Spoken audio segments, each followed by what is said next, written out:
आताच महाराष्ट्राचे मुख्यमंत्री, महाराष्ट्राचे गृहराज्यमंत्री यांनी असं सांगितलं की आम्ही मोर्चाला परवानगी देत होतो, फक्त रूट बदलायला सांगत होतो.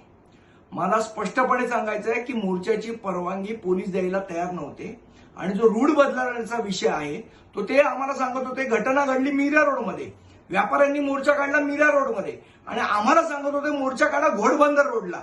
मला सांगा, मीरा रोड मधल्या घटनेचा घोडबंदरला कोणी मोर्चा काढता का? याचा अर्थ तुम्हाला परवानगी द्यायची नव्हती.